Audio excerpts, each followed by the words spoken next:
ഇന്ന് ലോകത്തിലെ ഏറ്റവും വലിയ സൗകര്യങ്ങളുള്ള പട്ടണം ഏതാണെന്ന് ചോദിച്ചാൽ ഒരുപാട് പട്ടണങ്ങൾ നമുക്ക് പറയാൻ സാധിക്കും. ന്യൂയോർക്ക്, ലണ്ടൻ, പാരീസ്, ടോക്കിയോ, അങ്ങനെ ആ ലിസ്റ്റ് അങ്ങ് നീണ്ടുപോകും. പക്ഷേ ആ ലിസ്റ്റിൽ മിക്ക ആളുകളും പറയാത്തത് ഇന്ത്യയിലെ പട്ടണങ്ങളുടെ പേരായിരിക്കും. കാരണം നമ്മുടെ പട്ടണങ്ങളെക്കാൾ മികച്ച സൗകര്യങ്ങളുള്ള പട്ടണങ്ങൾ ധാരാളമായി ലോകത്തിന്റെ വിവിധ ഭാഗങ്ങളുണ്ട്. എന്നാൽ 4000 വർഷങ്ങൾക്ക് മുൻപ് ലോകത്തിലെ ഏറ്റവും മികച്ച സൗകര്യങ്ങളുള്ള പട്ടണം എവിടെയായിരുന്നു എന്ന് ചോദിച്ചാൽ ആ ലിസ്റ്റിൽ പറയുന്നതിൽ മിക്കതും നമ്മുടെ ഇന്ത്യയിൽ തന്നെ ആയിരിക്കും വരിക. ആ കാലഘട്ടത്തിൽ ഇന്ത്യ എന്ന രാജ്യം ഉണ്ടായിരുന്നില്ല, പക്ഷേ ഈ ഭൂഭാഗം ഉണ്ടായിരുന്നു. ഇന്ത്യയിലും പാകിസ്ഥാനിലുമൊക്കെയായി വ്യാപിച്ചു കിടന്ന ഒരു വലിയ സിവിലൈസേഷൻ ഇവിടെ ഉണ്ടായിരുന്നു. ആ സിവിലൈസേഷന്റെ ഉള്ളിൽ തന്നെ 100 കണക്കിന് വലിയ പട്ടണങ്ങളായിരുന്നു ഉണ്ടായിരുന്നത്. നമുക്ക് ഒരിക്കലും ചിന്തിക്കാൻ പോലും സാധിക്കാത്തത്ര മനോഹരമായിട്ടുള്ള ഇൻഫ്രാസ്ട്രക്ചർ ഫെസിലിറ്റികൾ ആ കാലഘട്ടത്തിൽ തന്നെ അവിടെ ഉണ്ടായിരുന്നു. ഗവേഷകർക്ക് ഇപ്പോഴും പലതിനും ഉത്തരമില്ല.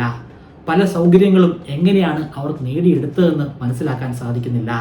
കുറെ കാര്യങ്ങളൊക്കെ അവർ മനസ്സിലാക്കി എടുത്തിട്ടുണ്ട്. അതിൻ്റെയൊക്കെ വെളിച്ചത്തിലാണ് ഇന്നത്തെ ഈ വീഡിയോ ഞാൻ ചെയ്യുന്നത്.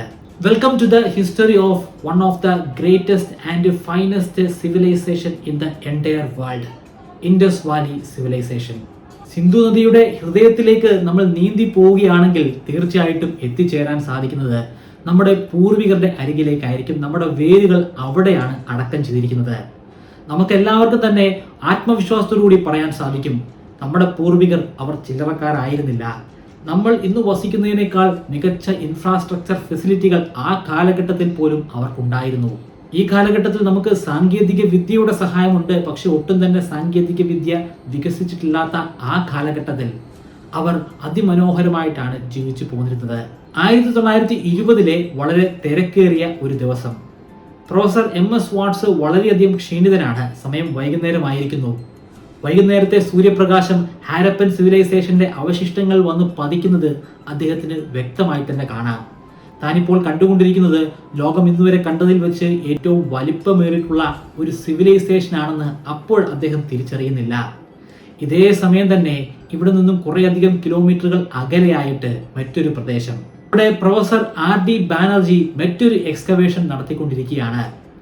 മോഹൻജൊദാരോ എന്ന് പറയുന്ന ഒരു പടുകൂറ്റൻ സിറ്റിയുടെ അവശേഷിപ്പുകൾ അവിടെ അദ്ദേഹം തെരഞ്ഞുകൊണ്ടിരിക്കുകയായിരുന്നു.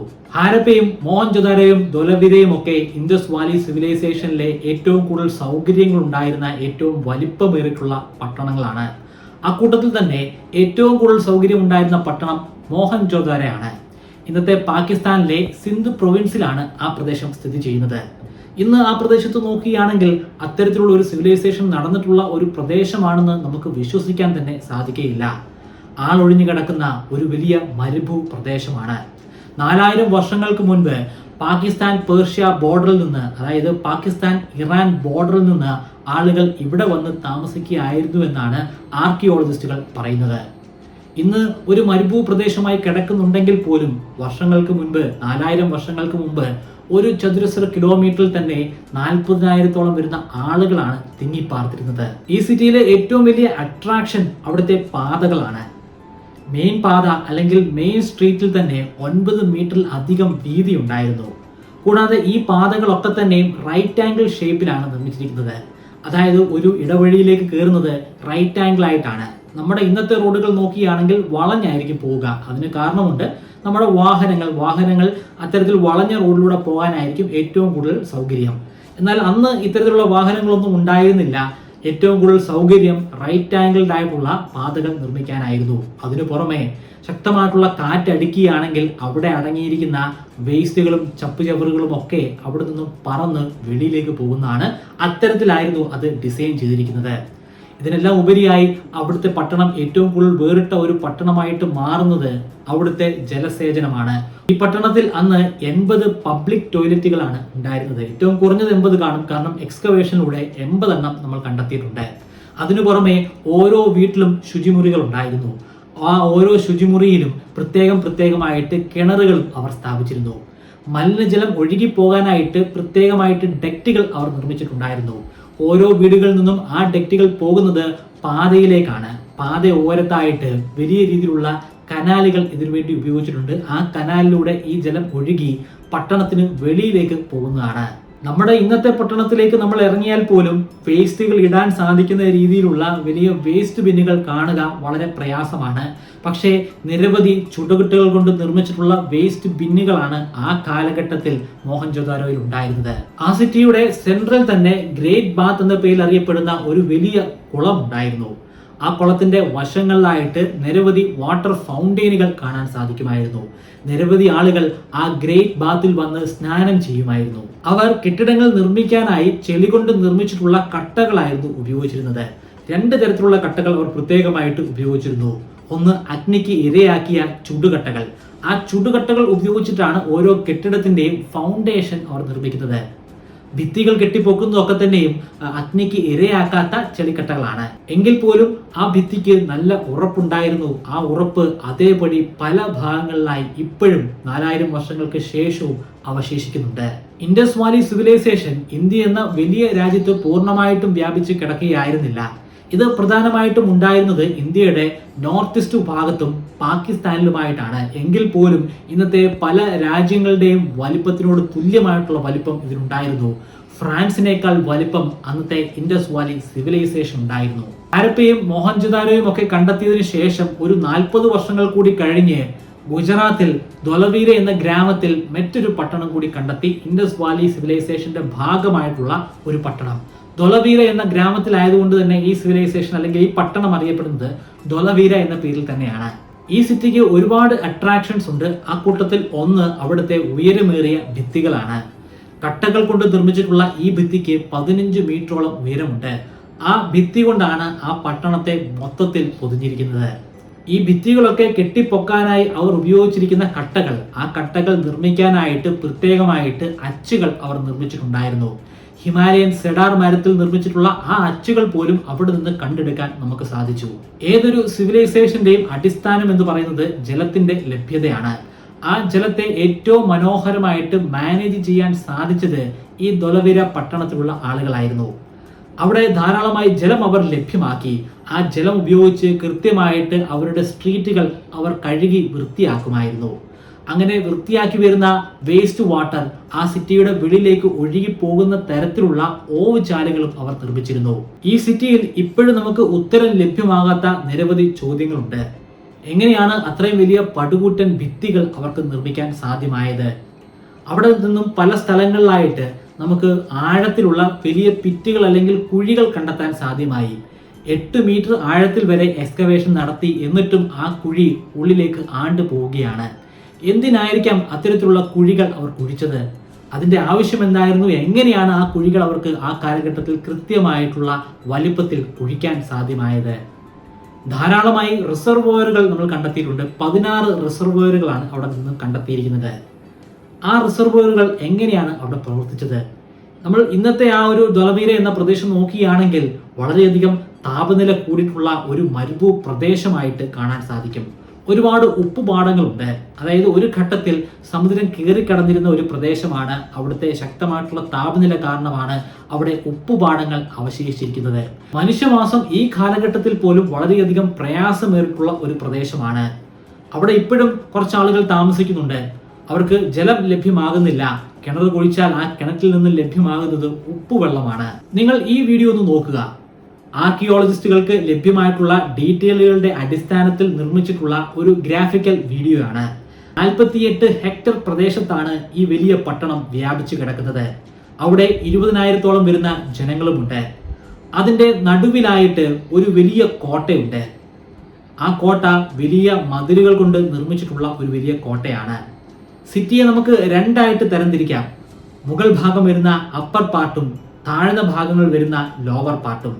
അവിടെ അതിനു പുറമെ നിരവധി ഗാർഡനുകൾ അല്ലെങ്കിൽ പൂന്തോട്ടങ്ങൾ ഉണ്ടായിരുന്നു, വെയർ ഹൗസുകൾ ഉണ്ടായിരുന്നു. അതുപോലെ ധാന്യമണികൾ സൂക്ഷിക്കാൻ വേണ്ടിയുള്ള പ്രത്യേകമായിട്ടുള്ള ധാന്യപ്പുരകളും ഉണ്ടായിരുന്നു. അവർ ആ കാലഘട്ടത്തിൽ ബാർലിയും ഗോതമ്പും കൃഷി ചെയ്തിരുന്നു. 20,000-ഓളം വരുന്ന ജനത്തെ തീറ്റിപ്പോറ്റാൻ മാത്രമല്ല, അതവർ കയറ്റുമതി ചെയ്യുമായിരുന്നു. സൂക്ഷിച്ചു വെക്കാനായിട്ട് പ്രത്യേകമായിട്ട് ധാന്യപ്പുരകളും അവർ സ്ഥാപിച്ചിരുന്നു. ഇതൊക്കെ എങ്ങനെയാണ് അവർക്ക് സാധ്യമായത്? 16,000-ഓളം വരുന്ന പടുകൂറ്റൻ റിസർവോയറുകൾ എങ്ങനെയാണ് അവർ ജലം നിറച്ചത്?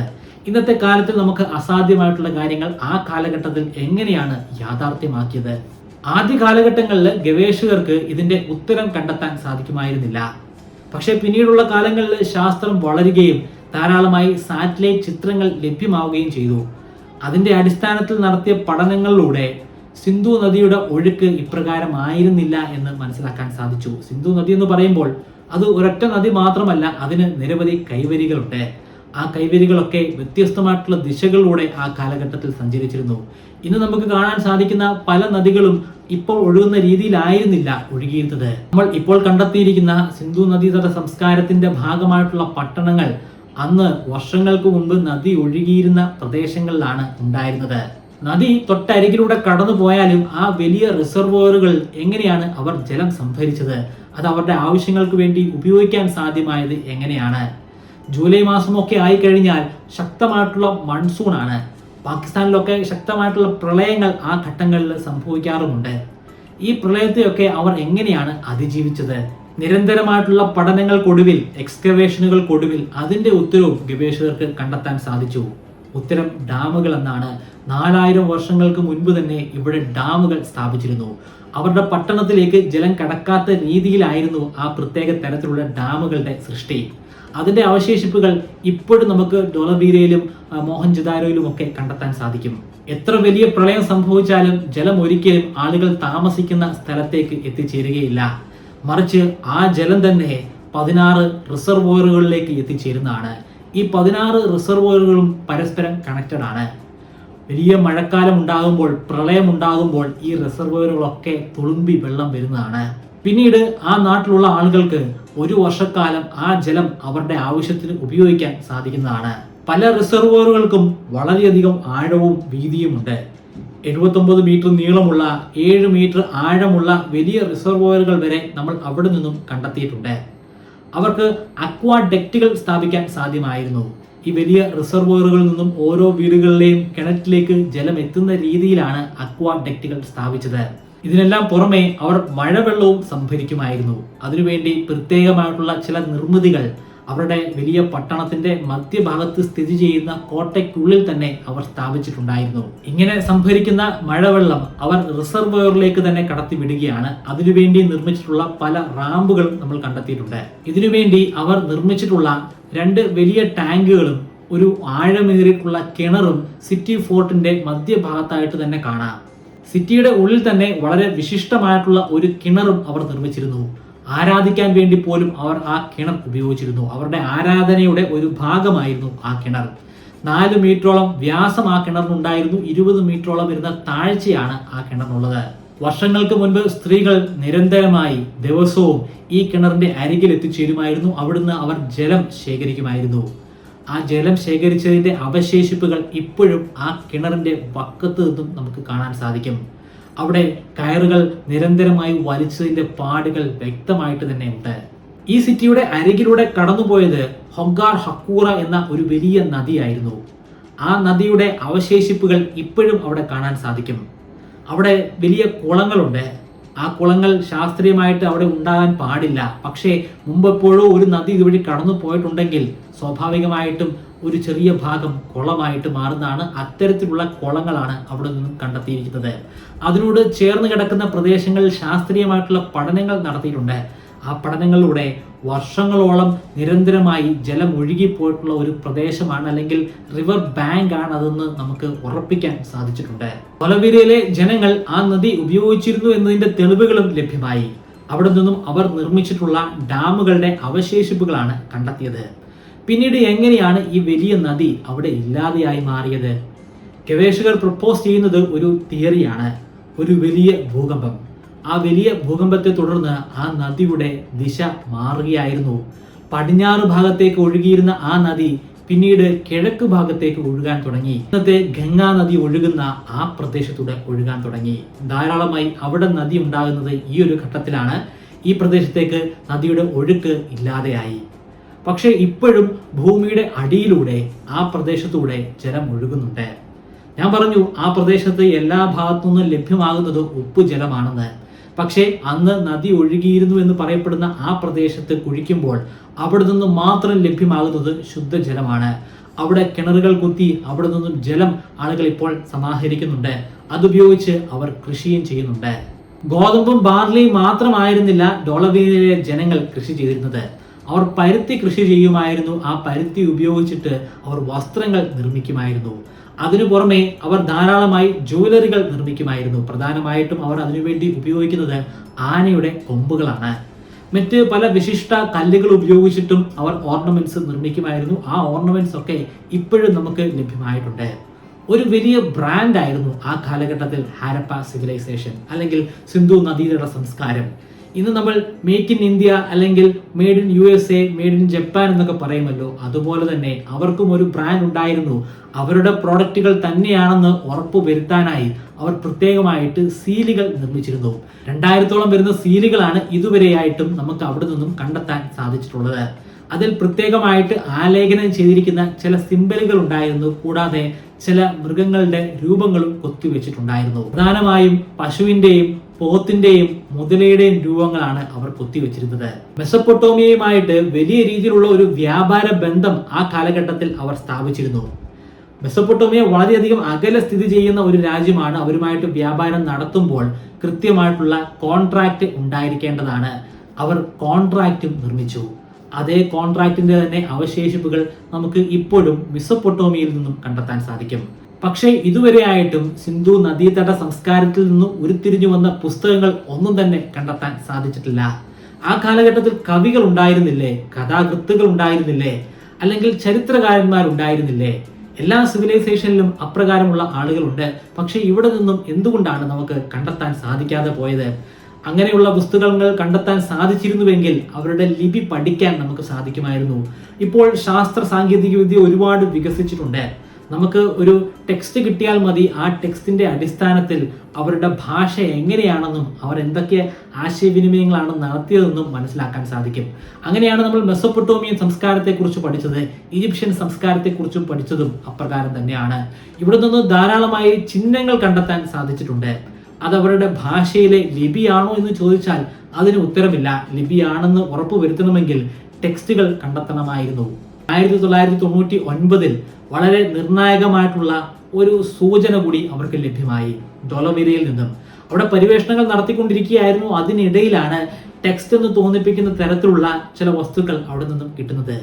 വളരെയധികം സൂക്ഷ്മതയോടുകൂടി തന്നെ ഗവേഷകർ അവിടെ പരിവേഷണം നടത്തി. അവർ വലിയ പ്രതീക്ഷയിൽ തന്നെ ആയിരുന്നു. ആ പ്രതീക്ഷയൊക്കെ ശരിവെക്കുന്ന രീതിയിൽ തന്നെ അവർക്ക് ചില സൂചനകൾ അവിടെ നിന്ന് ലഭ്യമായി. ചില ചിഹ്നങ്ങൾ തന്നെയാണ് ലഭ്യമായിരിക്കുന്നത്. മുമ്പ് എപ്പോഴോ വലിയ തടിപ്പലകകളിൽ എഴുതി വെച്ചിരുന്ന വാചകങ്ങളാണ്. ആ വാചകങ്ങൾ മാത്രമേ നമുക്ക് ലഭ്യമായുള്ളൂ. ആ തടി പൂർണ്ണമായിട്ടും ഇല്ലാതെ ആയിട്ടുണ്ട്, അഴുകിപ്പോയിട്ടുണ്ട്. പക്ഷേ ഇപ്പോഴും നിരാശ മാത്രമായിരുന്നു ഫലം. ഒരുപാട് പഠനങ്ങൾ നടത്തിയെങ്കിൽ പോലും അതിൻ്റെ ടെക്സ്റ്റ് എന്താണെന്ന് മനസ്സിലാക്കാൻ സാധ്യമായില്ല. അതൊക്കെ വ്യത്യസ്തമായിട്ടുള്ള കുറെ ചിഹ്നങ്ങൾ മാത്രമായിട്ടാണ് നമുക്ക് മനസ്സിലാക്കാൻ സാധിക്കുന്നത്. ആ സിംബൽസിന്റെ ആദ്യ ഭാഗത്ത് ഒരു ചക്രത്തിന്റെ രൂപത്തോട് സാദൃശ്യമുള്ള ഒരു ചിഹ്നമാണ് കാണാൻ കഴിയുക. അതുകൊണ്ട് തന്നെ പല ഗവേഷകരും പറയുന്നത് അത് ചില തരത്തിലുള്ള ട്രാഫിക് ചിഹ്നങ്ങളായിരിക്കുമെന്നാണ്. വാഹനങ്ങളൊന്നും ആ കാലഘട്ടത്തിൽ ഉണ്ടായിരുന്നില്ല, പക്ഷേ ഉന്തുവണ്ടികൾ ഉണ്ടായിരിക്കാം. അതിനെ സൂചിപ്പിക്കുന്ന തരത്തിലുള്ള ചില ചിഹ്നങ്ങളായിരിക്കുമെന്ന് പറയപ്പെടുന്നു. എന്നാൽ മറ്റു ചില ഗവേഷകർ പറയുന്നത് അത് ഒരു രാജാവിന്റെ പേരായിരുന്നു എന്നാണ്. ഒരു കാലഘട്ടത്തിൽ ഇതേ പ്രദേശം ഭരിച്ചിരുന്ന രാജാവിന്റെ പേര്. അത് ഡോളവീരയിലെ ആ വലിയ പോർട്ടിന്റെ ഉത്തര കവാടത്തിന് മുൻപിലായി ആലേഖനം ചെയ്തിട്ടുള്ള രാജാവിന്റെ പേരായിരുന്നു എന്നാണ് ഈ ഗവേഷകരുടെ വാദം. പക്ഷേ അത് ഇപ്പോഴും ശാസ്ത്രീയമായിട്ടുള്ള ഒരു അടിത്തറയില്ല. അതൊരു ഹൈപ്പോത്തസിസ് ആയിട്ട് മാത്രമാണ് നിലനിൽക്കുന്നത്. ഒരു രാജാവിന്റെ കീഴിലുണ്ടായിരുന്ന പ്രദേശമായിരുന്നു ഇത്. അതിന്റെ ഉത്തരവും ലഭ്യമല്ല. ടെക്സ്റ്റുകൾ ലഭ്യമായിരുന്നെങ്കിൽ അതും കണ്ടെത്താൻ സാധിക്കുമായിരുന്നു. ചില ഗവേഷകർ പറയുന്നത് ആ പ്രദേശം മൊത്തത്തിൽ ഭരിച്ചിരുന്ന ഒരു വലിയ രാജാവ് ഉണ്ടായിരുന്നു എന്നാണ്. പക്ഷേ അതിന് ചില യുക്തി കുറവുണ്ട്. ഒരു രാജാവാകാനായിരിക്കില്ല സാധ്യത. ഓരോ പട്ടണങ്ങളിലും പ്രത്യേകം രാജാവാകാനുള്ള സാധ്യതയാണ് ഉള്ളത്. ഒരു കൂട്ടം ആളുകൾ ഭരിക്കാനുള്ള ഒരു സാധ്യതയും നമുക്ക് തള്ളിക്കളയാൻ സാധിക്കുകയില്ല. അവർക്ക് പ്രത്യേകമായിട്ടുള്ള വിശ്വാസങ്ങളുണ്ട്. ആ വിശ്വാസം കേന്ദ്രീകരിച്ചുള്ള ഒരു രാജാവ് ഉണ്ടായിരിക്കും.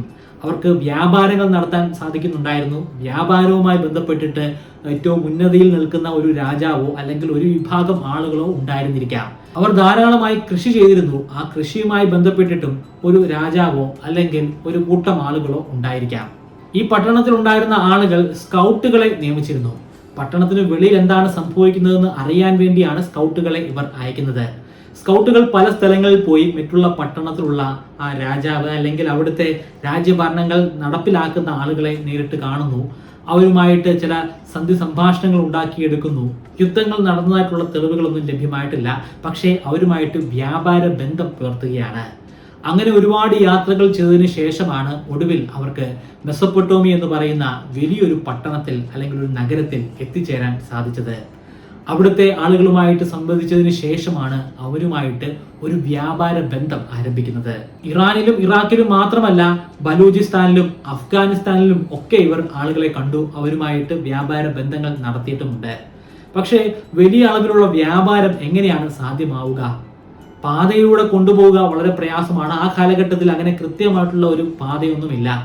വലിയ കാറ്റുകളും വഹിച്ചുകൊണ്ട് ഈ വസ്തുക്കളൊക്കെ അവിടെ കൊണ്ടുപോകുന്നത് വളരെ പ്രയാസമായിരുന്നു. അതുകൊണ്ട് തന്നെ അവർ ഒരു സൊല്യൂഷൻ കണ്ടെത്തി. അതാണ് ബോട്ടുകൾ. വലിയ ബോട്ടുകൾ ഇവർ നിർമ്മിച്ചു. അതിന്റെ തെളിവുകൾ നമുക്ക് ലഭ്യമായിട്ടുണ്ട്. ബോട്ടുകൾ കണ്ടെത്തിയിട്ടില്ല. തെളിവുകൾ എന്ന് പറയുന്നത് അവർ നിർമ്മിച്ചിട്ടുള്ള ചില ചിത്രങ്ങൾ, ചില സിംബലുകളാണ്. ആ സിംബലുകൾക്ക് ബോട്ടിന്റെ രൂപമാണ് ഉള്ളത്. ബോട്ടല്ലാതെ അവർക്ക് മറ്റൊരു മാർഗമില്ല. കാരണം ഈ ബോട്ട് റൂട്ടിലൂടെ തന്നെ അവർ പല സ്ഥലങ്ങളിൽ എത്തിച്ചേർന്നു. അവിടെ എത്തിച്ചേർന്നതായിട്ടുള്ള തെളിവുകളും ലഭ്യമായി. ബോട്ടുകളിൽ വളരെ ഭാരമേറിയ ചരക്കുകളും വഹിച്ചുകൊണ്ട് അവർ ആദ്യം പോകുന്നത് ഒമാൻ പെനിൻസുലയിലേക്കാണ്. അവിടെ നിന്നും ഹോർമൂസ് കടലിടുക്ക് താണ്ടി അവർ മെസൊപ്പൊട്ടോമിയയിൽ എത്തിച്ചേരുന്നു. 3500 കിലോമീറ്റർ ആണ് ഇപ്രകാരം അവർ യാത്ര ചെയ്തത്. ഈ യാത്രയിൽ ആദ്യം അവർ എത്തിച്ചേർന്നത് അബുദാബിയിലാണ്, ഇന്നത്തെ അബുദാബി. അവിടെ അവർ വ്യാപാര ബന്ധങ്ങൾ നടത്തിയിട്ടുണ്ട്. അവിടെ നിന്നും നമുക്ക് ഈ ഇൻഡസ് വാലി സിവിലൈസേഷന്റെ പല വസ്തുക്കളും കണ്ടെടുക്കാൻ സാധ്യമായിട്ടുണ്ട്. അവരുടെ സീലുകൾ പതിഞ്ഞിട്ടുള്ള പല വസ്തുക്കൾ, അതിൽ ധാരാളമായിട്ട് ജ്വല്ലറികൾ ഉണ്ടായിരുന്നു, ഓർണമെന്റ്സ് ഉണ്ടായിരുന്നു, മറ്റ് വിശിഷ്ട വസ്തുക്കൾ ഉണ്ടായിരുന്നു, വലിയ വലിയ മൺപാത്രങ്ങൾ ഉണ്ടായിരുന്നു, കോപ്പർ കൊണ്ട് നിർമ്മിച്ചിട്ടുള്ള പാത്രങ്ങളും കണ്ടെത്തിയിട്ടുണ്ട്. ഇൻഡസ് വാലി സിവിലൈസേഷൻ പോലെയല്ല മെസൊപ്പൊട്ടോമിയ. അവിടെ നിന്നും നമുക്ക് ടെക്സ്റ്റുകൾ കണ്ടെടുക്കാൻ സാധ്യമായിട്ടുണ്ട്. ആ ടെക്സ്റ്റുകൾ ഡീകോഡ് ചെയ്തിട്ടുമുണ്ട്. അതിൽ അവർ മെലൂഹ എന്ന് പറയുന്ന ഒരു പ്രദേശമുണ്ട്. ആ മെലൂഹ നമ്മുടെ ഇൻഡസ് വാലി തന്നെയാണ്. അവിടെ നിന്നും അവർ ഇറക്കുമതി ചെയ്തിട്ടുള്ള വസ്തുക്കളെ കുറിച്ച് പരാമർശിച്ചിട്ടുണ്ട്. അവരുമായി ഉണ്ടാക്കിയിട്ടുള്ള കോൺട്രാക്റ്റിനെ കുറിച്ച് പരാമർശിച്ചിട്ടുണ്ട്. ആ കാലഘട്ടത്തിൽ നമുക്ക് ലഭ്യമായിട്ടുള്ള വസ്തുക്കൾ അത് ശരിക്കും പറഞ്ഞാൽ ഈ ഇൻഡസ് വാലിയിൽ നിർമ്മിച്ചിട്ടുള്ള വസ്തുക്കളായിരുന്നു. ആ കൂട്ടത്തിൽ തന്നെ ഏറ്റവും വേറിട്ട് നിൽക്കുന്നത് ചീപ്പുകളായിരുന്നു. ഇൻഡസ് വാലി സിവിലൈസേഷനിലെ ആളുകൾ നിർമ്മിച്ചിട്ടുള്ള ചീപ്പുകൾ. ചീപ്പ് നിർമ്മിക്കാൻ വേണ്ടി അവർ ഉപയോഗിച്ചിരുന്നത് ആനയുടെ കൊമ്പുകളാണ്. പക്ഷേ മെസൊപ്പൊട്ടോമിയയിലുള്ള ആളുകളുമായിട്ട് ഇവർക്ക് എങ്ങനെയാണ് സംവദിക്കാൻ സാധ്യമാവുക? എങ്ങനെയാണ് അവർ ആ ഭാഷയുടെ വ്യത്യാസം മനസ്സിലാക്കുക? ഭാഷയിലുള്ള വ്യത്യാസമുണ്ട്, കൾച്ചർ പരമായിട്ടുള്ള വ്യത്യാസമുണ്ട്. അതൊക്കെ എങ്ങനെയാണ് അവർ തരണം ചെയ്തത്? അതിന്റെ ഉത്തരം ട്രാൻസ്ലേറ്റേഴ്സ് എന്ന് തന്നെ നമുക്ക് പറയാം. അതിന്റെ തെളിവുകളും മെസൊപ്പൊട്ടോമിയയിലെ സുമേറിയൻ ഭാഷയിൽ രചിച്ചിട്ടുള്ള പുസ്തകങ്ങളിൽ നിന്നാണ് മനസ്സിലാക്കാൻ കഴിയുന്നത്. അവിടെ വ്യക്തമായിട്ട് മെലൂഹയിൽ നിന്നുള്ള ട്രാൻസ്ലേറ്ററിനെ കുറിച്ച് പറയുന്നുണ്ട്. ആ ട്രാൻസ്ലേറ്ററിന് സുമേറിയൻ ഭാഷയും അറിയാം, അതുപോലെ ഇൻഡസ് ഭാഷയും അറിയാം. എങ്ങനെയാണ് ആ വ്യക്തിക്ക് അത് പഠിക്കാൻ സാധ്യമായെന്ന് ചോദിച്ചു കഴിഞ്ഞാൽ ഉത്തരമില്ല. ഒരുപക്ഷെ 2 സ്ഥലങ്ങളിലും അദ്ദേഹം കുറേയധികം നാൾ താമസിച്ചിട്ടുണ്ടായിരിക്കാം.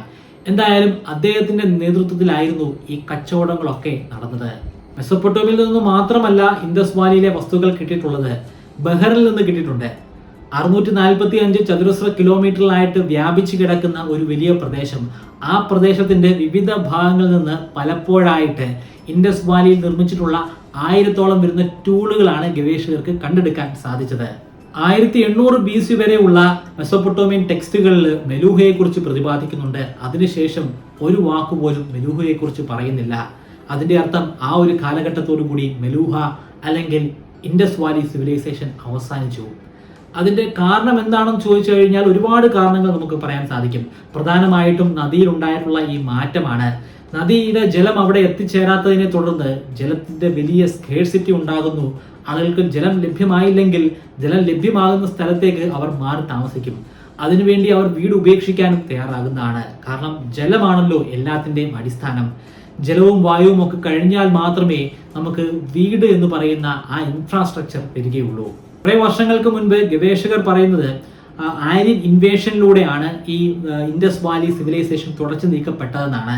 എന്നാൽ പിന്നീട് ഗവേഷകർ തന്നെ അത് തിരുത്തി പറയുകയുണ്ടായി. കാരണം അത് സാധൂകരിക്കുന്ന രീതിയിലുള്ള തെളിവുകളൊന്നും നമുക്ക് ലഭ്യമായിട്ടില്ല.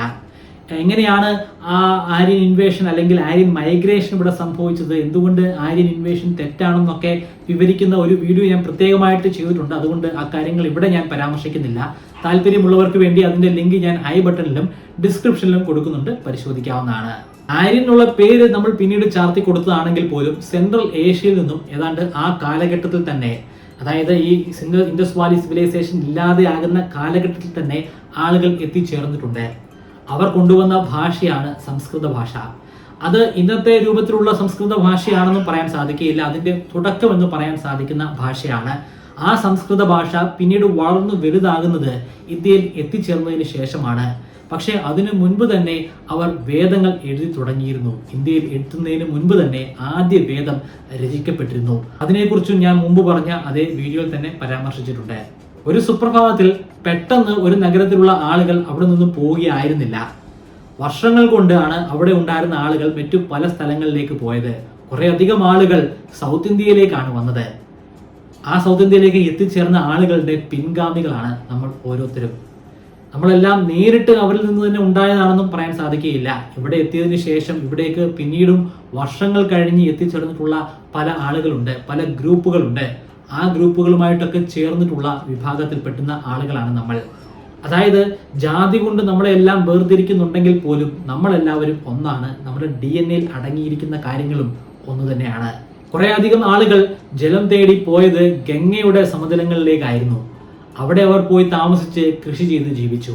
കുറെ അധികം ആളുകൾ ഈ ആര്യൻസ് എന്ന് നമ്മൾ വിശേഷിപ്പിക്കുന്ന സെൻട്രൽ ഏഷ്യയിൽ നിന്ന് വന്നിട്ടുള്ള ആളുകളുമായിട്ട് ചേർന്ന് വസിക്കാൻ തുടങ്ങി. ഒരു യുദ്ധം നടന്നതായിട്ടുള്ള തെളിവുകളൊന്നും നമുക്ക് ലഭ്യമായിട്ടില്ല. തീർച്ചയായിട്ടും ഒരു യുദ്ധമായിരിക്കുകയില്ല, ഒരു കൂടിച്ചേരലായിരിക്കാം. രണ്ട് വ്യത്യസ്തമായിട്ടുള്ള സംസ്കാരങ്ങൾ കൂടിച്ചേർന്ന് ഒരൊറ്റ സംസ്കാരമായിട്ട് മാറിയിട്ടുള്ള ഒരു പ്രക്രിയ.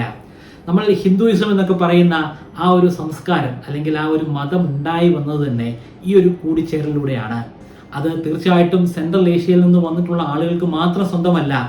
ഇവിടെ ഉണ്ടായിരുന്ന നമ്മൾ ദ്രാവിഡൻസ് എന്നൊക്കെ വിശേഷിപ്പിക്കുന്ന ആളുകളുടെ കൂടി ഒരു കോൺട്രിബ്യൂഷനാണ്. അതുകൊണ്ട് തന്നെ ആര്യ ദ്രാവിഡ സംസ്കാരം എന്ന് പറയുന്നതായിരിക്കും ഏറ്റവും ഉചിതം. അങ്ങനെ പല വിഭാഗങ്ങളായിട്ട് ഈ ഇൻഡസ് വാലി സിവിലൈസേഷനിൽ ഉണ്ടായിരുന്ന ആളുകൾ വേർപിരിഞ്ഞു പോവുകയാണ്. സൗത്ത് ഇന്ത്യയിലേക്ക് വരുന്നു, അതുപോലെ സെൻട്രൽ ഇന്ത്യയിലേക്ക് പോകുന്നു, ഗംഗാ നദിയുടെ തീരങ്ങളിലേക്ക് പോകുന്നു. അവിടെ അവർ ഒറ്റയ്ക്കായിരുന്നില്ല വസിച്ചത്, അവരോടൊപ്പം തന്നെ സെൻട്രൽ ഏഷ്യയിൽ നിന്ന് വന്നിട്ടുള്ള ആളുകളും ഉണ്ടായിരുന്നു. അതിനുശേഷം പിന്നീട് എന്താണ് സംഭവിച്ചത്? ഗംഗയുടെ സമതലങ്ങളിലാണ് നമ്മുടെ പല എപ്പിക്കുകളും രചിക്കപ്പെട്ടത്. ആ ചരിത്രം വളരെ സംഭവ ബഹുലമായിട്ടുള്ള ഒരു ചരിത്രമാണ്. ഗംഗയുടെ തീരങ്ങളിൽ നിന്നും ഉണ്ടായിട്ടുള്ള ചരിത്രം. നിങ്ങൾക്ക് ആ ചരിത്രത്തെക്കുറിച്ചും അറിയാൻ താല്പര്യമുണ്ടെങ്കിൽ കമന്റിൽ അതൊന്ന് രേഖപ്പെടുത്തുക.